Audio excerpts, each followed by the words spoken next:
तो दोस्तों स्टार्ट करते हैं हाई स्कूल की रियल नंबर, जो आपका चैप्टर है रियल नंबर, उसकी प्रश्नावली 1.1। तो 1.1 में हम देखते हैं एनसीईआरटी पैटर्न के अनुसार हमारा जो प्रश्न 1.1 दिया गया है वो हमारा दिया गया है कि यूक्लिड विभाजन प्रमेयिका का प्रयोग करके HCF निकालना। क्या निकालना? HCF यानी हमें मासा ज्ञात करना, महत्तम समापवर्त निकालना। तो इसमें आपका एक नंबर पे आपका सवाल दिया गया है 135 और अगली आपको संख्या दी गई है 225। कितनी दी गई है? 135 और कौन सी दी गई है? 225। तो अब इसमें हमें यूक्लिड विभाजन प्रमेयिका का उपयोग करके या प्रयोग करके, ठीक, तो यहाँ से हम देखते हैं कि A बराबर हमारा कितना दिया गया है? 225 दिया गया, और B हमको कितना दिया गया है? 135 दिया गया। क्योंकि हमारी जो A हमारा होता है वो हमारी सबसे बड़ी संख्या होती, B हमारी जो होती है छोटी संख्या, क्योंकि A ग्रेटर देन B होता। क्या होता है? A greater than B। अब हम इसमें क्या कहते हैं कि यूक्लिड विभाजन प्रमेयिका से, यूक्लिड विभाजन प्रमेयिका हमारी क्या होती है? B बराबर AQ प्लस या A बराबर BQ प्लस R। यहाँ R हमारा greater than equal to 0 less than B होता। क्यों? जानते हैं ना आप लोग। तो लिखेंगे, तब हम क्या करेंगे? 135 से 225 को डिवाइड करेंगे। क्या करेंगे? डिवाइड करेंगे। तो हमारा कितनी बार जाएगा? एक बार 135, 5 में 5 गया 0, 12 में से 7 निकल 12 में से कितने निकलेंगे? 3। 12 में से निकलेंगे 3, तो आपका कितना बचेगा? 9। अब क्या करेंगे? फिर इससे हम 135 को डिवाइड करेंगे। किससे? 135 को डिवाइड करेंगे तो हमारा कितनी बार जाएगा? एक बार। 9 दूना 18 आपका अधिक हो जाएगा, तो एक बार जाएगा तो हमारा 90 आएगा। फिर यहाँ पे आपका 5 आएगा, 13 में से निकालेंगे 9, तो हमारा 9 4 13। फिर 45 से 90 को भाग करेंगे, 45 दूना 90। तो यहाँ पर हम देख रहे हैं कि हमारा जो R है हमारा कितना प्राप्त हो रहा है? ना तो हमको यहाँ पे R हमारा 0 प्राप्त हुआ, ना तो यहाँ पे हमें R 0 प्राप्त हो। क्यों? तो हमारी हो जाएगी 225 इक्वल टू 135 गुणे 1 प्लस 90। यहाँ तक हमने देखा। फिर पुनः हमने यूक्लिड विभाजन प्रमेयिका का उपयोग किया यहाँ पर, तो हमें 135 बराबर 90 गुणे 1 प्लस 45 प्राप्त हुआ। क्यों? फिर यहाँ पर भी हम देखते हैं कि हमारा जो R है हमारा 0 नहीं आता। R हमारा 0 कहाँ प्राप्त हो रहा? तो जब R हमारा यहाँ पर भी 0 नहीं प्राप्त हुआ, तो हमने फिर से क्या किया? यूक्लिड विभाजन प्रमेयिका का प्रयोग किया। तो हमारा क्या आता है? 90 बराबर 45 गुणे 2 प्लस 0। यहाँ पर हमें R इक्वल टू 0 प्राप्त हो रहा। जहाँ पर हमें R इक्वल टू 0 प्राप्त हो जाता है, चूँकि हम जानते हैं कि A बराबर BQ और प्लस R, तो वहाँ पर हमारा जो B होता है, B हमारा क्या हो जाता है? मासा हो जाता है। इसे हम HCF भी कहते हैं। तो यहाँ से हमारा जो 135 तथा 225 संख्याओं का जो मासा होगा, मासा HCF होगा, वो हमारा कितना आ जाएगा? 45। यही आपका आंसर हो। क्यों? फिर अगला आपका दिया गया है, क्वेश्चन नंबर 2। अगला आपका क्वेश्चन नंबर 2 दिया गया है, सेकेंड वाला इसी का दिया गया है पार्ट। 196 और 38,220 यानी 38,220। तो अब इसमें हम क्या करते हैं दोस्तों, इसमें हम फिर से हमें जो ए है, ए हमें कितना प्राप्त हुआ 38,220 और जो हमारा बी है वो 196 प्राप्त हुआ। तो हम क्या देखते हैं, ए हमारी इसमें सबसे बड़ी संख्या है, बी हमारी सबसे छोटी संख्या होती है। चूँकि हम जानते हैं कि ए ग्रेटर देन हमारा बी होता है, ए ग्रेटर देन बी होता। तो अब इसमें लिखेंगे कि यूक्लिड विभाजन प्रमेयिका से ए बराबर बी क्यू प्लस आर, ए बराबर बी क्यू प्लस आर। तो हम क्या करेंगे 196 से 38, 196 से 38 220 को भाग करेंगे तो कितनी बार जाएगा, एक बार लगाएंगे तो 196 आएगा, 196 आएगा। फिर यहाँ पे कितना बचेगा, 6 बचेगा, 17 में से 9 जाएंगे 8 बचेंगे, फिर 186 बचेगा, 2 उतारेंगे, फिर कितनी बार जाएगा 9 बार। कितनी बार जाएगा 9 बार जाएगा। 54 के 4 9 9 81, 81 5 86 के 6 और 9 1 कम 9 8 17। तो यहाँ पे आपका कितना बचेगा, यहाँ 12 में से 4 गए 8 4 12 आपका होता है, ठीक। 12 में से 4 गए,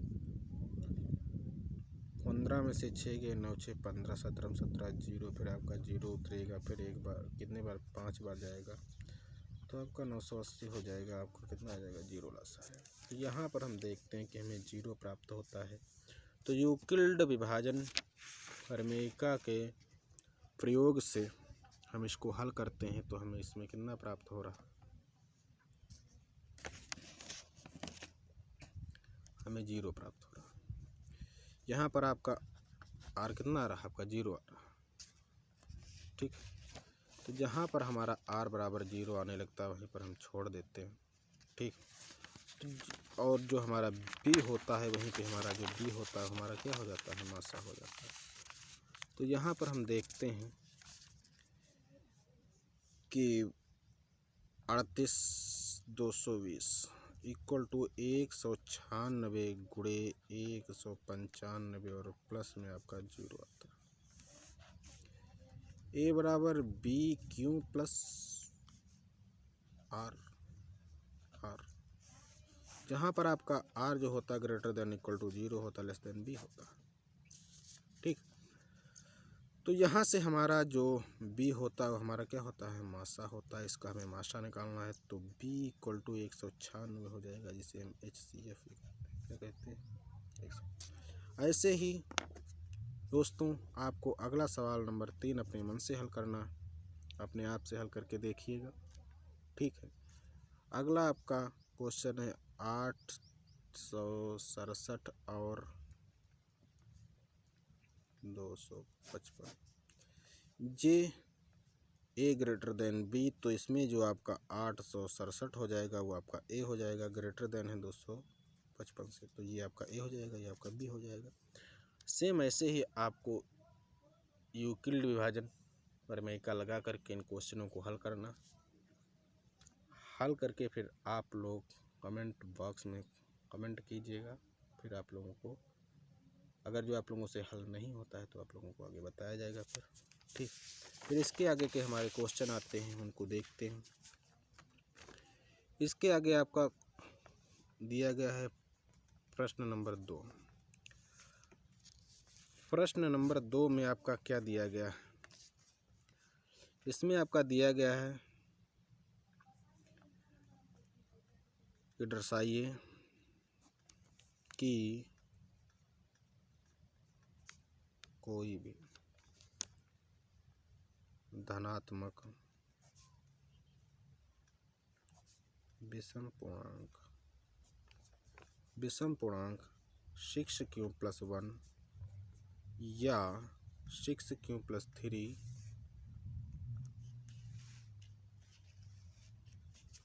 ठीक है। 6 क्यू प्लस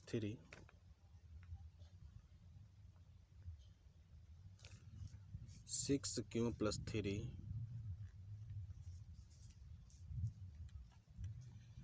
या 6 क्यू प्लस 5 के रूप का होता है, जहाँ क्यों आपको इंटीजर्स दिया गया, क्या दिया गया, इंटीजर्स, यहाँ क्यों आपका क्या है, पूर्णांक। तो हमको ये दिखाना है, तो हम क्या करेंगे,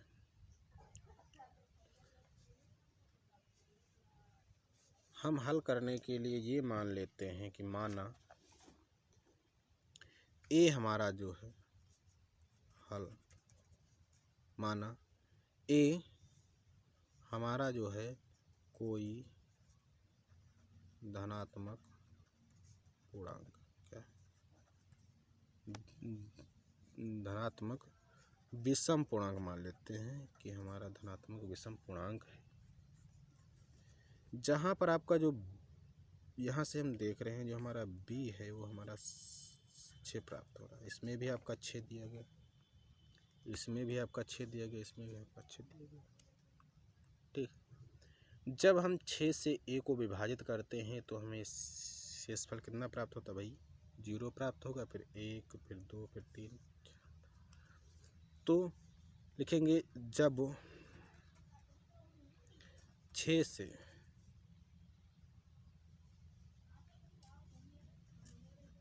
ए को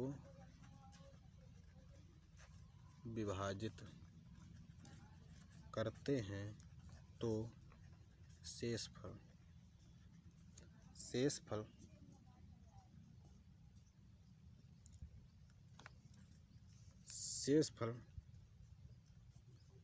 क्रमशः 0, 1, 2, 3, 4 तथा 5 प्राप्त होता है। भैया प्राप्त हो शेषफल, बीच से तो उठ के आ नहीं जाएगा। ठीक है, तो यहाँ हम देखते हैं कि हमारा जो आर है वो ग्रेटर देन इक्वल टू जी को लेस देन किसके, बी के, यानी जितने भी हमारे 6 से छोटे है कि नहीं, 6 से छोटे। यहाँ ए एक क्या है, विषम संख्या, इसीलिए शेषफल भी विषम संख्या प्राप्त होता है, शेषफल भी विषम संख्या प्राप्त होता है। ठीक है, क्योंकि ए हमने माना है कि विषम पूर्णांक, ए क्या माना है, विषम पूर्णांक। तो यहाँ से आपका जो शेषफल होगा, शेषफल आपका होगा वो आपका हो जाएगा 1, या आपका 3 होगा, या आपका 5 होगा। क्या होगा, 1, 3 या 5 होगा, क्योंकि ये हमारा जो है विषम पूर्णांक है। तो यहाँ पे लगाते हैं यूक्लिड विभाजन एल्गोरिथम लगाते हैं। इसके उपयोग से हम ये पाते हैं कि a बराबर 6q plus 1, 6q plus 3, 6q plus 5 क्या है, धनात्मक विषम पूर्णांक। क्या है, धनात्मक विषम पूर्णांक है।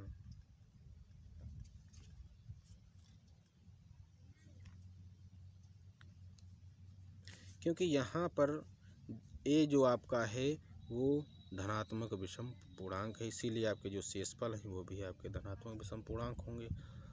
तो ये आपका श्योर है कि जो हमारा 6q plus 1, 6q plus 3, 6q plus 5 होगा, ये भी एक धनात्मक विषम पूर्णांक है। ठीक है, इस प्रकार ये आपका सवाल हल होता। फिर इसके आगे का हमारा सवाल दिया गया है, आपका प्रश्न नंबर आपको दिया गया है 3। कौन सा प्रश्न आपको दिया गया, 3। प्रश्न नंबर आपको दिया गया है 3 कि किसी परेड में 616 सदस्यों वाली एक सेना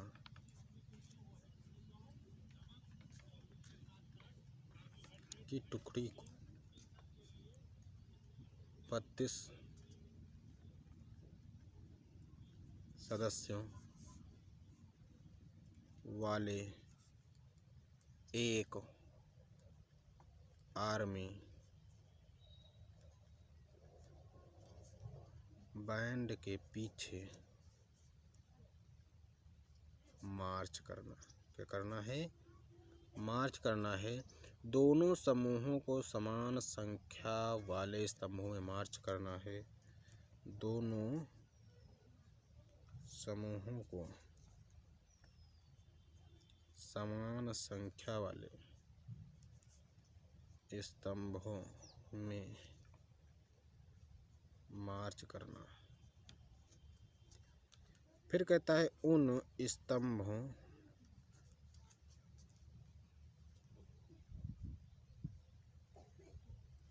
की अधिकतम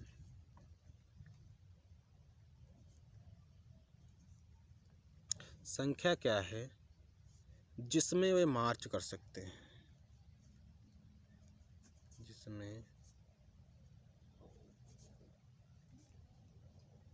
वे मार्च कर सकते हैं। तो हमें क्या निकालना है? इसमें हमको निकालना है HCF यानी मासा। तो इसमें हम हल करेंगे, इसमें हम हल करते हैं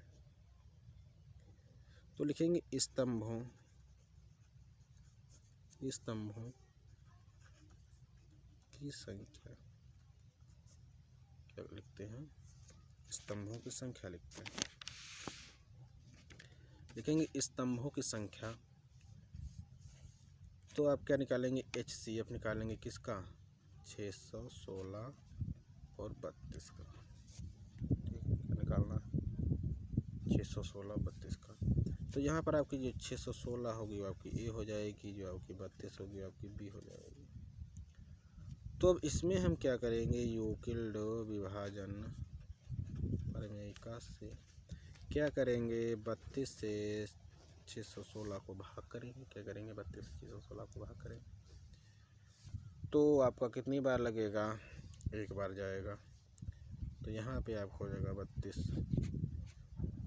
तो 11 में से 2 गया 9 2 11, 11 में से 2 गया 9 2 11, यहाँ बचे 5 में से 3 गए 2। फिर आपका कितनी बार लगेगा? 9 बार लगेगा। 9 दून 18 के 8 9 त्रिक 27, 9 दून 18 के 8 9 त्रिक 27 1 28, 16 में से 8 गए 8 दूनी 16, 8 बचे यहाँ पे 28 में 0। तो आप क्या करेंगे?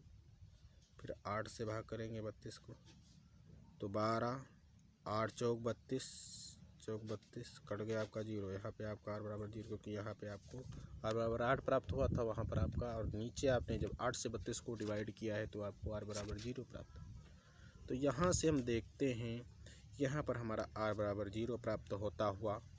ठीक है, तो यहीं पर हम अपनी विभाजन प्रमेयिका को रोक देते हैं, यहीं पर हम इसको हल करना बंद कर देते हैं।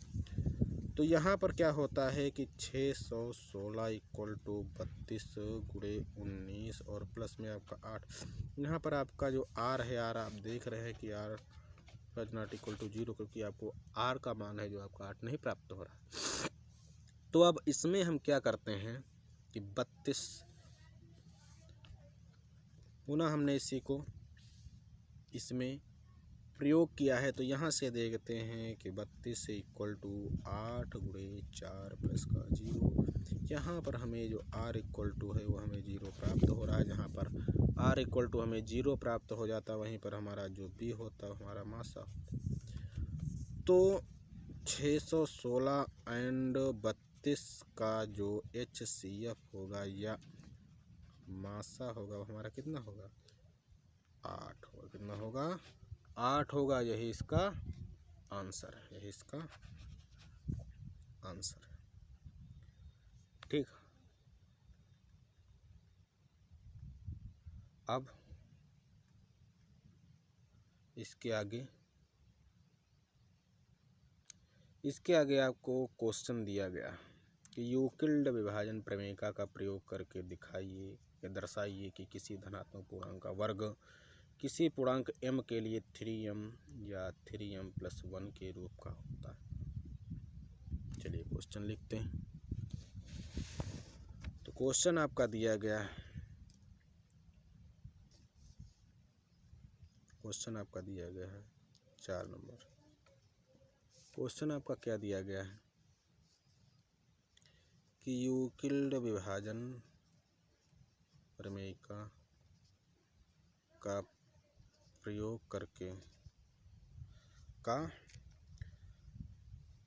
करके दर्शाइए कि किसी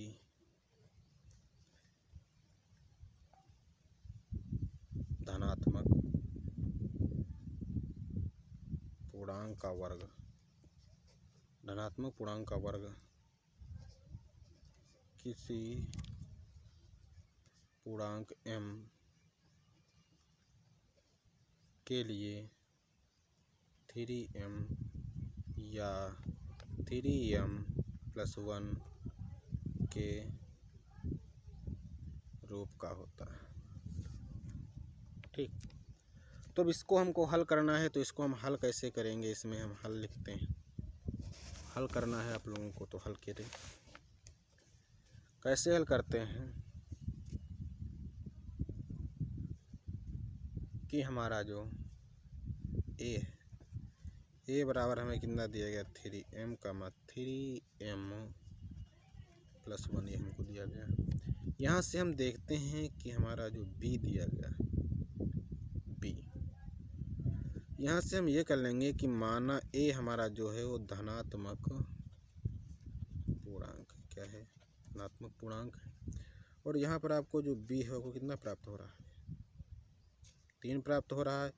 चूँकि हम जानते हैं कि r का मान होता है >= 0 के और b के होता है। तो यहाँ से अगर जो हम r के मान निकालेंगे तो हमारे कितने हो जाएंगे, 0, फिर 1, फिर 2, फिर 3, 1 2, क्योंकि इक्वल टू तो होता नहीं b के, तो 0 1 2 हो जाएंगे। यही इसके r के मान है। ठीक,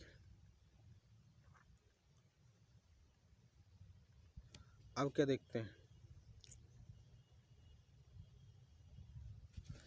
अब यानी 0 > r हमारा कितना दिया गया है, r के मान ये हैं, तो r 3। इस प्रकार हम देखते हैं। इसीलिए हमारा जो अब सब क्या होगा, सब इसमें ये होगा कि लिखेंगे होगा तब a बराबर आपको दिया गया है 3q+r, कुछ पूर्णांक के लिए q > 0 होता है, कुछ पूर्णांक r, तो कुछ पूर्णांक के लिए q > 0 होता है। इसलिए जो a होगा वो 3q+0 या 3q+1 या 3q+2 इसके रूप का होगा। ठीक, इसके रूप का होगा।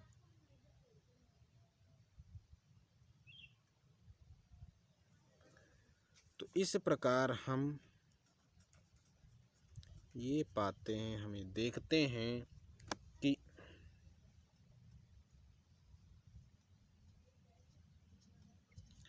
कि a2 बराबर देखते हैं 3q+0 का 2 अथवा 3q+1 अथवा 3q और +2।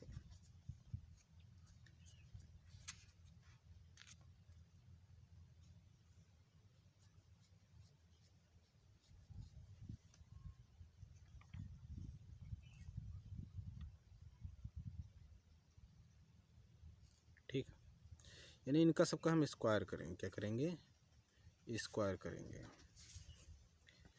इसमें आपसे क्वेश्चन में आपसे क्या कह रहा था, क्वेश्चन में आपसे कहा था कि यूक्लिड विभाजन प्रमेय का प्रयोग दर्शाता है कि धनात्मक पूर्णांक का वर्ग किसी पूर्णांक m के लिए 3m या 3m+1 के रूप का होता है। आपको वर्ग निकालना, वर्ग। तो हम यहाँ से देखते हैं कि हम निकालते हैं कि 3q का होल आप स्क्वायर करते हैं तो हमें कितना प्राप्त होता है? 3 त्रिका 9q स्क्वायर क्या प्राप्त होता है? 3 त्रिका 9q स्क्वायर। तो इसको हम लिख सकते हैं 3m। यहाँ पर m इक्वल टू हम मान लेते हैं कि 3q स्क्वायर। फिर यदि हम 3q+1 का वर्ग करते हैं, 3q+1 का वर्ग कर लेते हैं अगर जो, तो हमें यहाँ से प्राप्त हो जाता है 3 त्रिका 9q स्क्वायर +1 प्लस 3 दूनी 6q। तो यहाँ से हम देखते हैं कि यदि इनमें हम 3 कॉमन ले लेते तो हमें 3q स्क्वायर प्लस 2q ये प्राप्त होता है और प्लस का 1 प्राप्त। तो यहाँ से हम लेंगे 3q square plus 2q equal to m मान लेते, क्या ले लेते हैं? यम मान लेते हैं। ठीक है, यम मान लेते हैं। तो हमें यहाँ से क्या प्राप्त होता है? 3m+1 प्राप्त हो जाता है। क्या प्राप्त हो जाता है? 3। अब अगर जो हम 3q प्लस का 2 का होल आप स्क्वायर करते हैं तो हमें क्या प्राप्त होता है? तो हम यहाँ से देखते हैं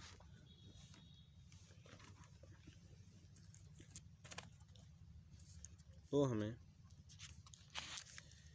वही आपको हो जाएगा 3 त्रिका 9q स्क्वायर प्लस 2 दूना 4 प्लस आपका आ जाता है 12। क्यों कितना आ जाएगा? 12।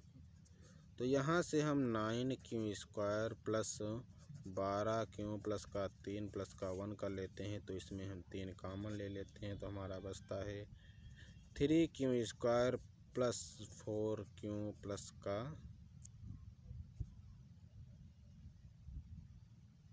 का बचता है 1। तो इसको हम यह मान लेते हैं कि m इक्वल टू, माना हमारा जो m है वो 3q square plus 4q plus का 1 है।